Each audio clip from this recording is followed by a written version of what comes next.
Mais uma vez, boa tarde, bem-vindo à segunda parte do Fórum Regiões de segunda-feira. Vamos conversar, como é natural, de desporto. Em estúdio tenho o habitual comentador da Regiões TV, Cancela Moura, e também Nuno Fernandes, Presidente da Assembleia Geral de Atletas de Atletismo.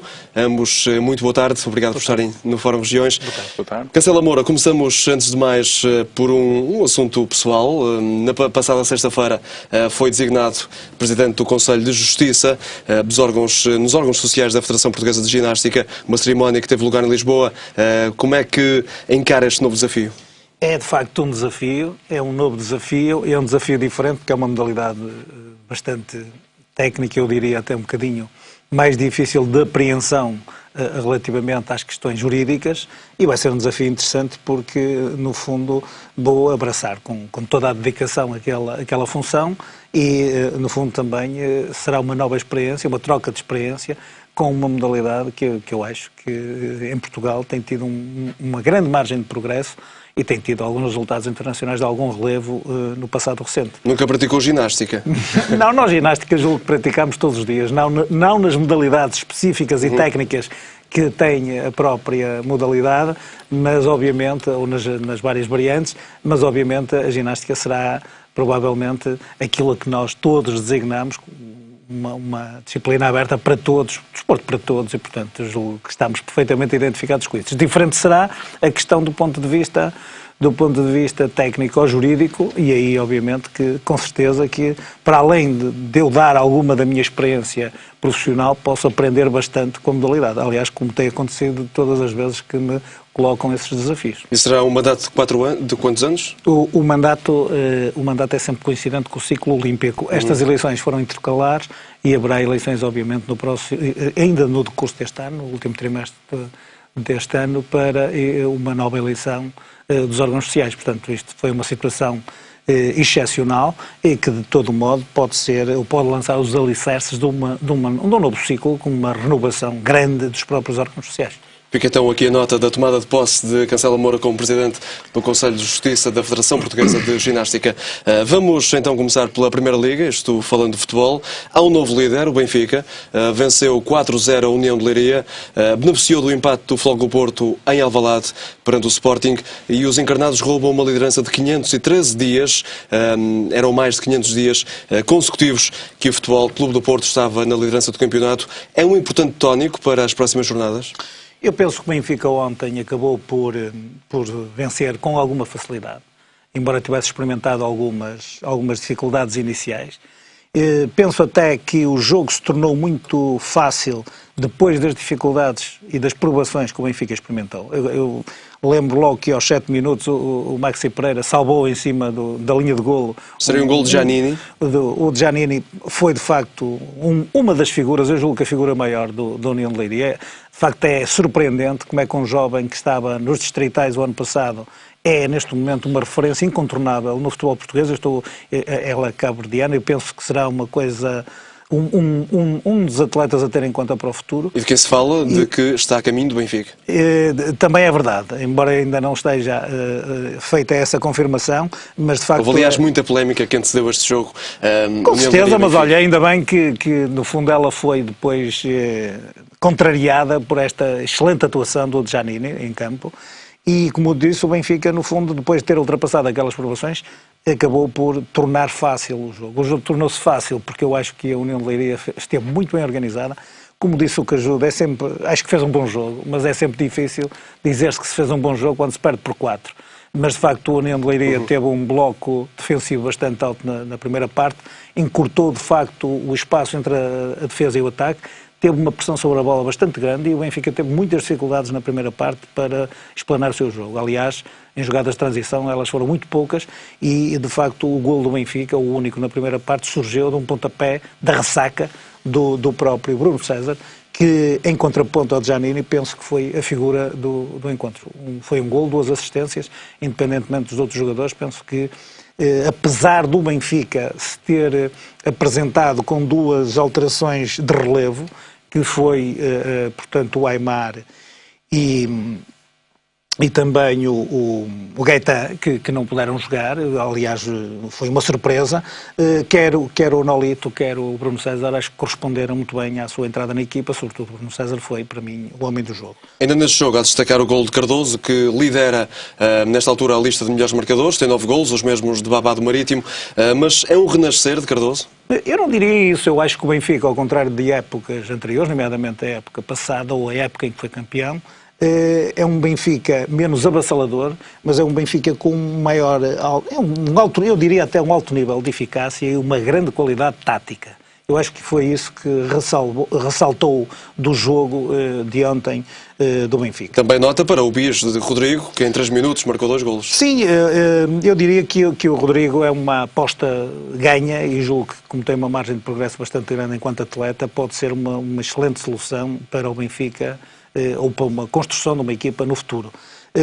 É surpreendente que a par do Rodrigo não desponte ou não seja dada uma oportunidade igual. Aliás, eu gostava de dizer, porque há duas coisas que eu estranho, eu continuo a estranhar. O Capdevila já demonstrou, portanto, interesse em sair, mas eu julgo que ainda ontem o Emerson voltou a demonstrar grandes dificuldades, até esteve um bocadinho melhor do que noutros jogos, mas tem grandes lacunas de ordem técnica que eu acho que não justificariam, portanto, esta não utilização do Capdevila. E também o Nelson Oliveira, que eu acho que ontem até foi utilizado o Rodrigo Mora.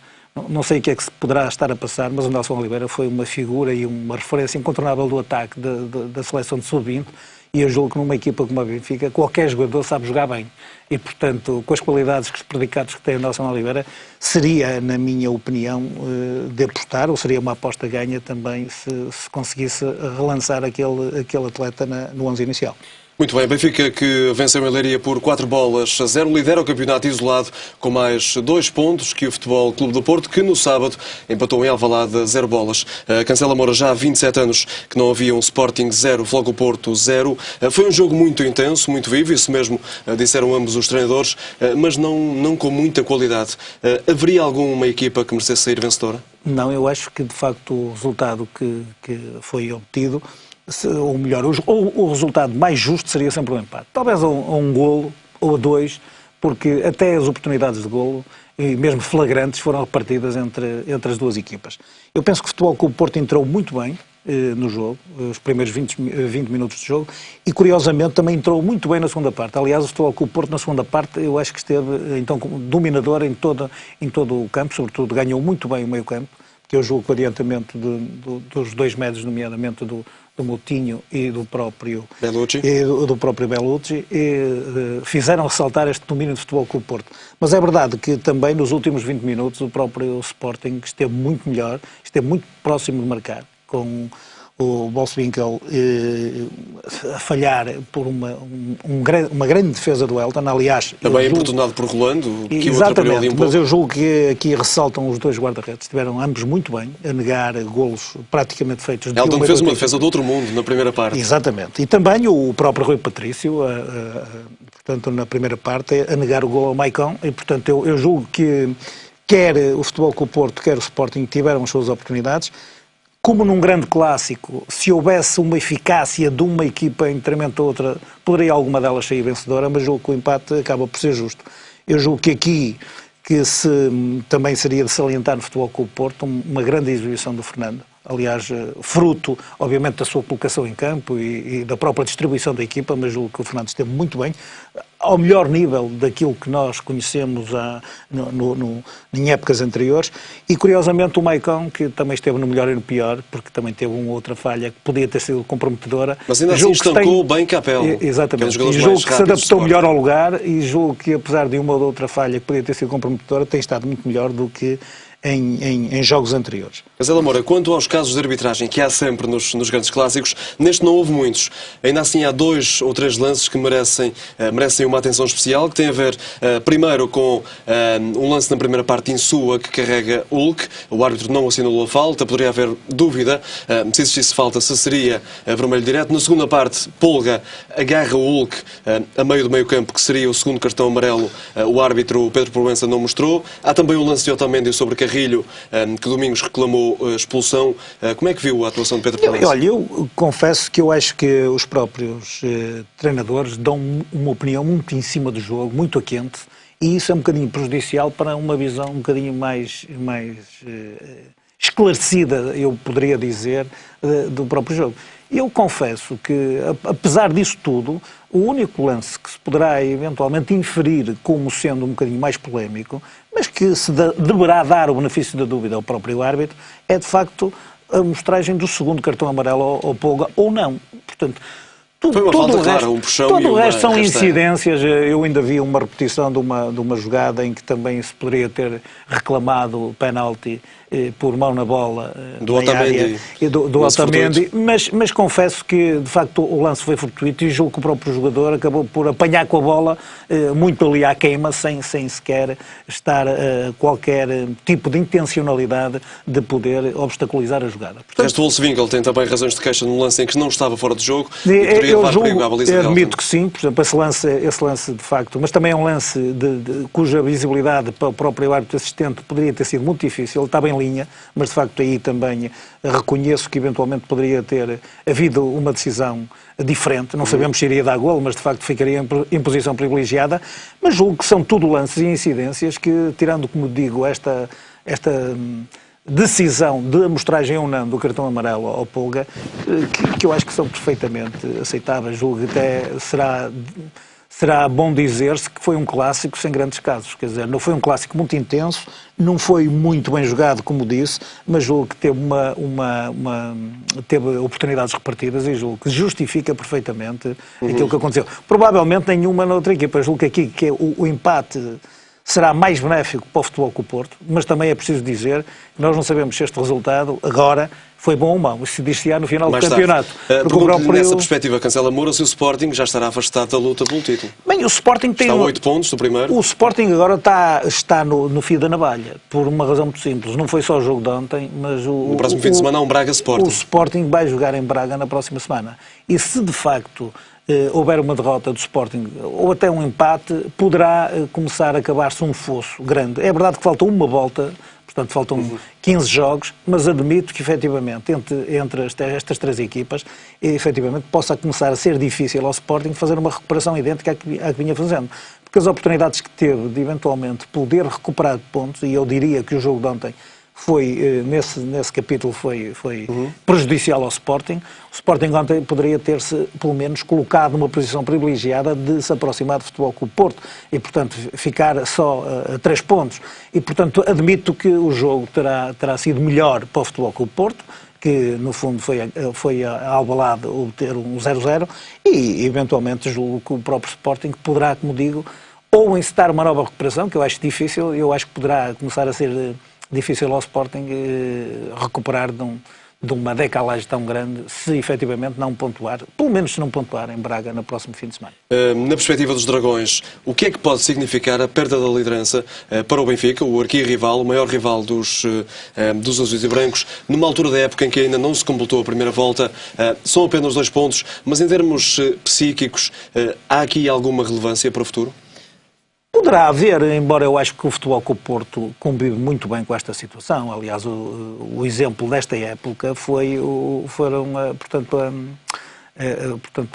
as eliminatórias da Taça de Portugal, onde o Futebol Clube do Porto foi surpreendido em casa e depois resolveu o problema na Luz. Portanto, eu acho que são equipas que estão muito mais equilibradas. Eu até diria que o Benfica, mesmo tendo ontem feito uma goleada, não tem, como digo, a exuberância e a regularidade que eventualmente se poderia pedir a uma equipa como a Benfica. Portanto, há ali alguns picos de irregularidade, algumas falhas, e o Futebol Clube do Porto, também não estando ao seu melhor nível, acaba por nivelar isto, portanto, com muito equilíbrio entre as duas equipas, que eu penso que vai ser um campeonato disputado entre as duas até ao fim. Cancela Moura, apenas para fecharmos o capítulo da Primeira Liga, hoje o Sporting de Braga, se vencer em Aveiro, o Beira-Mar igual ao Sporting, na terceira posição da tabela, com 28 pontos, e dentro de uma semana há um Braga Sporting. Queria também ouvi-lo em relação à vitória do Rio Ave, que respira um pouco melhor no fundo da tabela, venceu o Passos de Ferreira por 1-0, Passos de Ferreira que é cada vez mais último. Olha, eu começava pelo fim. Eu acho que, de facto, o Passos de Ferreira, neste momento, está sob o espectro da descida. porque... Henrique Calixto, por enquanto, não trouxe grandes mexidas. Poderá não, mas a mudança de treinador, eu acho que o grande problema do Paços de Ferreira foi a saída do Rio Vitória para o Vitória de Guimarães, logo no princípio da época, que foi uma situação... surpreendente, um precalço, porque eu acho que toda a época tinha sido preparada por aquele treinador. O Paços de Ferreira é uma equipa com muitas limitações do ponto de vista do plantel e condicionalismos de ordem orçamental que as outras equipas não têm. É um caso de sucesso na Primeira Liga, porque, independentemente das dificuldades, tem-se sabido manter com alguma regularidade entre os grandes do futebol português. E faz sempre campeonatos campeonatos interessantes e até com jogadores que chegam sempre aos grandes ou pelo menos a equipas médias de média dimensão em Portugal. Se bem que será recuperável esta desvantagem. Eu digo que está sob o aspecto da derrota, porque uma diferença de 4 pontos, estando em último lugar, e de 4 pontos para o penúltimo, já vai sendo considerável. Será de 6 para a primeira equipa que não desce nesta altura. Exatamente, e portanto admito que entre estas equipas se lute bastante. O próprio Olhanense penso que quebrou imenso nas últimas jornadas. Em relação ao Braga, se vencer esta noite, a possibilidade de colar ao O Braga tem um condimento interessante, que é, se ganhar, porque ele vai jogar motivado para ganhar, poder igualar o Sporting na próxima jornada. Eu julgo que o Braga, paulatinamente, com alguns percalços no início de campeonato, está a confirmar aquela visão que os portugueses já começam a ter de ser o quarto grande em Portugal. Aliás, mesmo com o Sporting, com esta excelente recuperação que teve, o Sporting Braga pode ter a oportunidade, de facto, de igualar e até ultrapassar o Sporting nas próximas jornadas. Antes de virarmos a página para a Liga de Honra, queria ouvir também o Nuno Fernandes em relação ao fenómeno futebolístico. O Nuno, que é um homem do atletismo, do salto com vara. Como é que vê o fenómeno do futebol? Acompanha regularmente? Acompanho, gosto de ver bons jogos de futebol. Por isso, obviamente que o meu clube é o Futebol do Porto e torço pelo Futebol do Porto e gostava que estivesse à frente, mas acho que também, como adepto de bancada, aceito, não é, que o clube não pode estar sempre a ganhar e tem que haver momentos de reflexão e nada melhor que uma derrota para refletir melhor e olhar para a frente. De resto, serviu o Futebol do Porto em 11 épocas consecutivas. Como é que vê o atual estado da equipa de futebol? Eu gostava de ver mais portugueses na equipa do Futebol do Porto. Em termos de equipa, obviamente que comparado com a época passada, quer dizer, ou quase nem pode dizer que nem há comparação possível, quer dizer, já estamos fora de 2 competições e pronto, obviamente, mas o que eu digo é que, como atleta, sei perfeitamente que ganha-se muitas vezes e é bom ganhar, mas também tem que se perder também, e acontece neste momento com o Futebol do Porto. Não me pergunto se é qual é que é o problema que está ali, se é que há um problema, porque estávamos em primeiro até há 2 dias, mas a verdade é que eu acho que o Falcão era um atleta excepcional e que fazia uma diferença muito grande e obviamente... É a maior pecha neste plantel do Futebol do Porto? Falta nenhum homem-gol? Sem dúvida, não é? Isso faz uma diferença muito grande, um ponto de lança é fundamental em qualquer equipa e o Falcão, mesmo com a estatura que ele tinha, conseguia lá chegar, era uma coisa impressionante e marcava golos, que é o que é o mais importante e é o que nos encheu de alegria em vários jogos. Ainda assim está confiante na conquista do bicampeonato?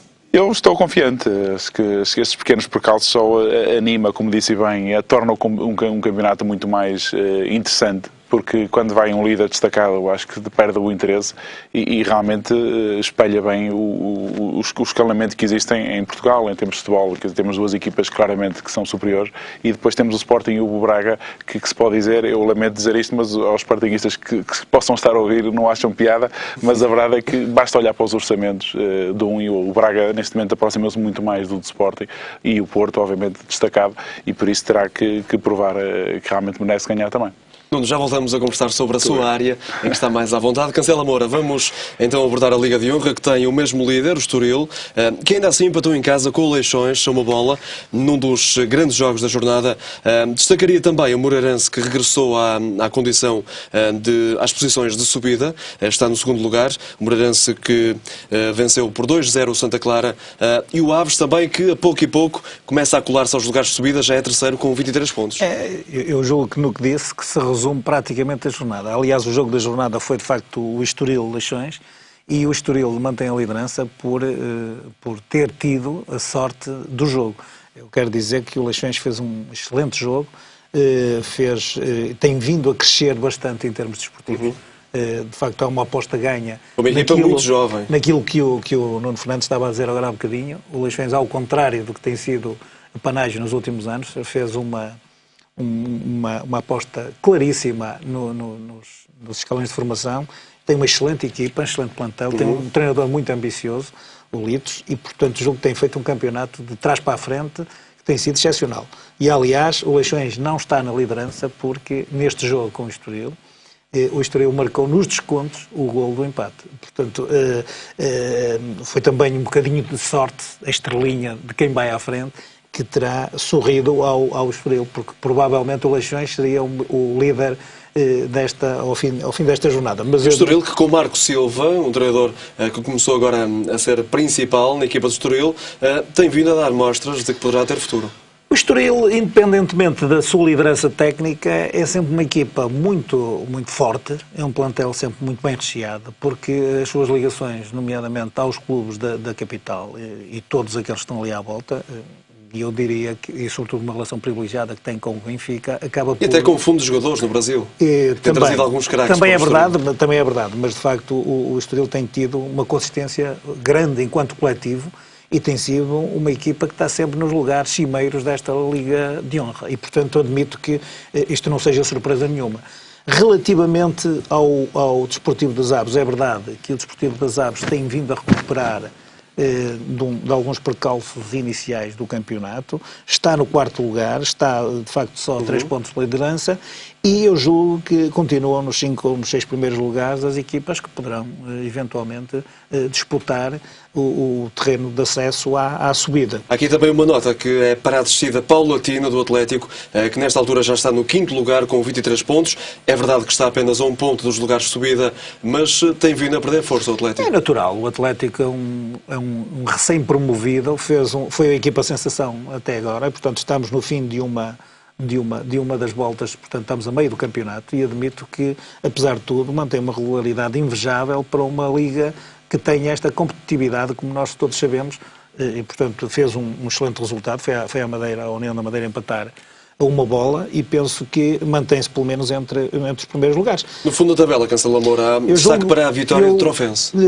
Era a vitória do Trofense que é um destaque que os fez subir na classificação, desafogar um bocadinho, e há 2 desilusões agora comprovadas, uma vez que estamos a fazer, no fundo, uma metade de campeonato, que é o Belenenses e o Portimonense. São 2 históricos do futebol português e que este ano... O que desceu este ano à segunda Liga. O Portimonense desceu, é o último com alguma regularidade nesta Liga de Honra, com uma ou outra exceção, e portanto neste momento... A redução do orçamento terá pesado? Talvez. Eu acho que todas as equipas, nomeadamente estas que têm mais dificuldades do ponto de vista orçamental, devem experimentar algumas dificuldades também em depois, no plano desportivo, corresponderem da mesma maneira que em épocas anteriores. Mas não deixam de ser 2 desilusões, e por exemplo o próprio Belenenses, que prometia, até com um treinador muito experiente como é José Mota, e que poderia eventualmente ter dado a volta por cima no ponto de vista técnico, acaba por desiludir, embora, como já se disse, aquilo que é verdade, esta semana poderá ser a sua negação daqui a 8 ou 15 dias, porque de facto a competitividade da Liga Orangina é de facto muito grande. São apenas 14 pontos que distam o primeiro do último classificado. Exatamente. Conversamos agora de atletismo. Nuno Fernandes está em estúdio, então, para conversarmos sobre atletismo. Foi um atleta olímpico em salto com vara, já lá vamos. Queria ouvi-lo, para já, sobre as suas funções atuais. Preside a Assembleia Geral de Atletas de Atletismo. Em que é que consiste esta função? O Presidente da Assembleia Geral é, digamos, o Presidente representa todos os atletas de uma forma geral, por isso não estou na parte executiva, e estará o Paulo Bernardo, que é o Presidente da Comissão Executiva, mas estou numa parte mais de conselheiro, e em que representa todos os atletas do atletismo. Por isso tento defender de alguma forma, quer nas Assembleias Gerais, quer em reuniões que haja com os membros da direção, em que também, obviamente, sou bastante participativo. E é um membro próximo dos atletas? Sentem em si os atletas que têm ali uma pessoa com quem podem contar? Sim, não há dúvida, é uma modalidade que estarei sempre ligado e que gosto muito e obviamente partilho muito das preocupações dos atletas, aliás, por isso é que eu sempre segui esta via também do associativismo dos atletas, por isso comecei inclusive no atletismo e depois passei mais tarde para os atletas olímpicos e por isso digamos que estou ligado muito aos atletas e aos seus problemas e às reivindicações que eles possam ter e temos conseguido resolver bastantes problemas, felizmente. Já que fala em problemas, não têm sido raras as manifestações de insatisfação de muitos atletas do atletismo. Em pleno século XXI, Portugal ainda oferece poucas condições de trabalho a atletas que depois, nos Jogos Olímpicos, nos Campeonatos do Mundo, nos Campeonatos da Europa, elevam bem alto o nome de Portugal. Porquê é que o Nuno acha que isto acontece? Eu diria que está muito melhor. Vamos lá ver. Temos que ter um paralelismo, senão também penso que às vezes há um pouco um exagero de que faltam condições, falta isto ou falta aquilo. Mas é sempre o que ouvimos nas grandes competições por parte dos atletas, principalmente quando os resultados não são os melhores. Isso também é um pouco uma desculpa de mau predador dos atletas, porque uma pessoa tem que ser justa e se compararmos com os atletas, eu muitas vezes falo com os atletas porque obviamente também é o nosso papel, também é esse, nós estamos ali no meio entre quem decide, a direção da Federação, a direção, o Estado, o próprio Estado, representado pela Secretaria de Estado da Juventude e do Desporto, que, na verdade, eles também é difícil tomar decisões e muitas vezes que influenciam a vida dos atletas. Mas é preciso chegar ou fazer ouvir a voz dos atletas, mas também perceber porque é que os dirigentes não podem, de repente, criar pistas em tudo quanto é lado e, mesmo assim, as pistas, quer dizer, nem se pode comparar o número de pistas que havia aqui há 20 ou 30 anos e as pistas que existem hoje. Por isso, mas mesmo em termos de condições, de materiais, em termos de técnicos, a formação que eles têm, em termos de qualidade de técnica, as coisas melhoraram muito. Existem centros de alto rendimento, ou pequenos centros de alto rendimento já em Portugal, que são fabulosos. Quer dizer, e é isso, no meu discurso, às vezes, que eu tenho com os atletas, digo, quando comecei aqui, perto, no estádio do Inatel, que é aqui mesmo ao lado, eu não tinha varas que é para saltar. Por isso, eu corria com uma vara emprestada de um ex-atleta e, às vezes, com uma erva de bambu, uma para fazer os primeiros saltos, que era uma coisa que era impensável. E não foi por isso que deixou de ter grandes exatamente, resultados? Por isso, e era uma pista de cinza, não tinha colchão de salto com vara e caía na areia e a areia tem uma proteção de cimento à volta e era ali que eu treinava e foi ali que eu usei os primeiros passos. Por isso, estamos a anos-luz dessa época, que era em 86, 87. Então, nesta altura, quais são aquelas maiores dificuldades que me pode identificar? Vamos lá ver, existiam vários problemas que entretanto foram resolvidos, como a questão da segurança social, que havia os atletas que depois deixavam o desporto e não tinham nenhuma base de sustentação e agora já existe, ou pelo menos encaminha-se para isso. Havia uma questão também da dedução do IRS das bolsas olímpicas e que também entretanto foi resolvido. Por isso foram-se resolvendo várias questões, inclusive em termos de condições de treino. É claro que os atletas, o dinheiro é sempre pouco e muitas vezes os clubes, com a crise que está, menos em Adão. Por isso esperam sempre ter uma bolsa superior da parte da Federação e depois, quando atinge o nível superior, que é o nível olímpico, então do Estado através do Comitê Olímpico. Por isso é evidente que esse é um pormenor que está sempre em cima da mesa. Mas mesmo aí, se compararmos com outros países, as coisas já não estão tão mal. Quer dizer, um nível de finalista olímpico ganha cerca de 1.000 euros por mês. Obviamente que não é nenhum vencimento, não é apenas um apoio para o treino, mas obviamente, também há países em que é muito superior e outros que é muito inferior. Por isso também é um país que temos e também temos que saber viver com as condições que o país pode oferecer, para além de todas as estruturas já existem desportivas que são realmente muito boas já. Já que falam nos apoios, surgiu nos últimos dias uma polémica em relação aos apoios dos atletas com mínimos B para os Jogos Olímpicos. Eles reclamavam 550 euros por mês. Por sua vez, o Comitê Olímpico disse que nunca houve bolsas para atletas com mínimos B. Qual é a verdade no meio disto tudo? Isto é óbvio que a verdade é que a bolsa sempre que houve de apoio aos atletas olímpicos havia 3 níveis de bolsas. O primeiro que seria os medalhados. Estamos a falar do Nelson Évora, estamos a falar de uma Naide Gomes, estamos a falar de um Gustavo. E esses são atletas medalhados, à partida, e tínhamos cerca de 10 atletas nesse ranking, nesse nível. Depois temos os outros a seguir, que são os finalistas, por isso tem que ficar nos 8 primeiros lugares do Campeonato do Mundo, ou dos Jogos Olímpicos, que é extremamente difícil. Estamos a falar de Susanas Feitores, que agora ficou em 6º lugar. Estamos a falar de um Marco Fortes, que também ficou em 6º lugar no Campeonato do Mundo. Por isso, estamos a falar desse nível de atletas que também é muito reduzido. Não é? Estamos Rui a falar Silva até. De um Rui Silva, entretanto agora a descer de forma, infelizmente, não é? Mas acontece, obviamente, a todos os atletas. E depois temos o nível imediatamente a seguir, que é aquele em que fica desde o 16º lugar ao 8º lugar. Por isso, é o chamado semifinalista. É aquele que fica na final B, e que não é esse patamar que estávamos a falar. Por isso, esse patamar que também é reduzido e que não é fácil ficar nos 16 primeiros no Campeonato do Mundo ou nos Jogos Olímpicos.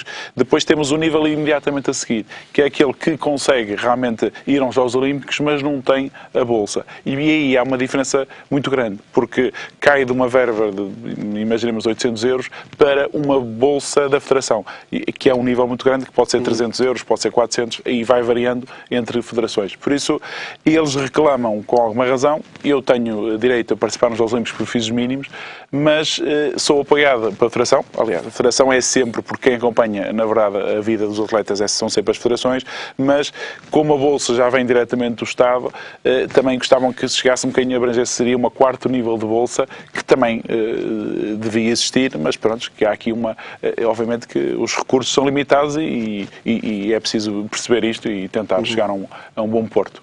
O Nuno chegou a ser presidente da Comissão de Atletas Olímpicos entre 2005 e 2009. Verdade. Os Jogos de Londres estão cada vez mais próximos. Quais são as esperanças que os portugueses podem ter nos atletas que vão estar em Londres? Vamos lá ver, isso é sempre muito complicado e eu penso que desta vez o Presidente do Comitê Olímpico percebeu e aprendeu a lição em não falar mais de medalhas, porque foi por aí que realmente teve problemas. Mas os portugueses não são pobres a pedir quando se trata de Jogos Olímpicos. Não, principalmente quando há alguém que é o responsável da chefia ou da missão e fala diretamente em medalhas, obviamente que os portugueses, vamos lá ver, se chegamos a 3 ou 4, vamos mais um bocadinho. Eu diria que temos candidatos a medalhas, não há dúvida nenhuma, basta ver nos rankings mundiais, basta ver nas competições que existem atualmente em várias modalidades, o que é bom. Mostra a variedade de atletas que temos, realmente o trabalho que tem sido feito pelas federações, e por isso temos fortes possibilidades. Agora, aquilo, eu não diria uma lotaria, porque a lotaria realmente, a probabilidade é muito menor, mas a verdade é que quando uma pessoa está na competição e tem capacidade para chegar a uma medalha, pronto, é naquele momento que se verifica realmente quem são os melhores, quem estão não só mais bem preparados, mas como é mais forte psicologicamente, como é mais, e tem um pouco da sorte, a sorte que ao bocadinho também o Cancela falava, no futebol, em qualquer altura, em qualquer desporto, é indissociável, e por isso há momentos em que a sorte está do nosso lado e ganhamos, e há momentos em que por um milésimo, por ali um bocadinho de nada, perdemos uma medalha. Por isso esperemos que corra bem, por ser aqui ao perto, porque não é do outro lado do mundo, porque a China realmente era um país muito, muito longe, uns hábitos muito diferentes. Houve até o episódio do Marco Fortes, que disse que de manhã era para dormir. Mas isso, pronto, foi tirada uma frase de fora do contexto e eu penso que já foi mais que explicado. Claro, e neste momento é um dos fortes candidatos, não à medalha, mas a finalista. Ele, aliás, ficou em 6º lugar agora no Campeonato do Mundo, por isso não há dúvida nenhuma que provou o valor. Mais uma vez teve a infelicidade. Aqui nem é o azar ou a sorte, é a mesma infelicidade. Correu tudo mal, tem que haver votos expiatórios, e não há dúvida nenhuma que ele foi o voto expiatório, não só da missão do Comitê Olímpico, como também dos jornalistas portugueses que acompanharam, porque ao fim e ao cabo tem que apresentar algum trabalho, tem que apresentar trabalho, e se as coisas não correm bem, então vamos pegar no que corre mal. Tem de haver um caso sempre. Depois pegaram vários, não foi só um, mas aquele que veio embora do comitê foi o Marco, não é? Mas houve mais comentários infelizes e são desabafos, só que são desabafos de pessoas que não estão habituadas a falar com jornalistas, quer dizer, tem que se perceber isso, às vezes que nós entre amigos... E falam, como o Cancela Moura há pouco referia, a quente. E quando os profissionais de desporto falam a quente, podem não dizer aquilo que queriam, na verdade, dizer. Muito bem, e por isso é que também deve haver um treino específico para esses atletas, e foi uma das coisas que também insistimos, mais um dos apoios que a gente refrisava, ou digamos que insiste, Pronto, não sei se o trabalho está a ser feito. Eu, entretanto, passei a pasta ao Nuno Barreto, que agora era é velejador, o antigo velejador, também medalha de bronze em Atlanta, e realmente tem feito um trabalho, mas é difícil porque também esta época de crise, os momentos difíceis que estamos a passar, também não ajudam, porque para tudo é preciso dinheiro, é preciso gastar, é preciso ter e é preciso que as pessoas se predisponham a isso. Não é fácil, mas esperemos que realmente que corra melhor e que consigamos ter ter umas alegrias, vamos dizer por aí. O Nuno esteve presente em 3 Jogos Olímpicos, em Barcelona 92, Atlanta 96 e Sydney em 2000. Esteve também, obviamente, em Campeonatos do Mundo, Campeonato da Europa, mas Jogos Olímpicos são uma competição à parte. Explique lá aos nossos telespectadores como é estar nos Jogos Olímpicos. É realmente uma sensação indescritível, uma pessoa poder participar nos Jogos Olímpicos, e digamos, é o culminar de anos seguidos de treino, obviamente com toda não é a confusão, mas toda a discussão que existe e o focar de colocar as luzes, digamos, das atenções para uns Jogos Olímpicos, porque para nós atletas não é um campeonato do mundo, um campeonato a uns Jogos Olímpicos é exatamente igual em termos de competição. Agora, para o público em geral, o mediatismo é que é totalmente diferente. E por ser diferente, a pressão também é maior. Porque, na verdade, é tão difícil quanto. E é na pressão que se define também quem tem capacidade para tais competições. Obviamente que nos Jogos Olímpicos juntam todos os atletas do Campeonato do Mundo, são só atletas daquela modalidade. Convém salientar que o Nuno Fernandes é ainda hoje recordista nacional de salto com vara, um recorde que vem já desde 1996 e que ainda não foi batido. É verdade, já tem 15 anos. Esperava que já tivesse sido batido, mas a verdade é que nem sempre temos. Agora 2 atletas, um atleta que está a se aproximar, está ali, já fez 5,60 o ano passado, e esperemos que o consiga, porque os recordes são para ser batidos e realmente denota uma evolução natural de um recorde, e muito me orgulho de ter feito parte dessa evolução e pronto, de ter durado alguns aninhos, mas não fico contente se for batido, porque realmente é importante, quer dizer, e o meu contributo já foi dado na altura que consegui, e pronto, e espero que ele o consiga fazer, ele ou os outros atletas que venham a seguir. Mas já temos alguns atletas com boa valia, e inclusive com mínimos olímpicos. Ele já fez 5,60, é uma boa marca, já penso que poderá ir a Londres, se repetir outra vez este ano, e está no bom caminho, por isso esperemos que sim. Cancelo Moura, apenas 30 segundos para sublinhar a importância de Nuno Fernandes no atletismo português. Eu acho que é importante ex-atletas como o Nuno abraçarem a questão do dirigismo desportivo, porque eu acho que em Portugal uma das questões essenciais é termos nas várias modalidades pessoas que compreendam, pela visão do atleta, depois a sua experiência ser emprestada ao dirigismo. Julgo que isso pode ajudar a evolução da modalidade, e eu julgo que o Nuno tem sido um exemplo e uma referência relativamente a outros atletas nesse sentido. Cancelo Moura, muito obrigado pela presença mais uma vez em estúdio. Marcamos encontro para 2 a 8 dias. Nuno Fernandes, foi um prazer tê-lo em estúdio. Este ex-atleta olímpico que tivemos o prazer então de ter hoje no Fórum Regiões. Despeço-me de si. Muito obrigado pela preferência.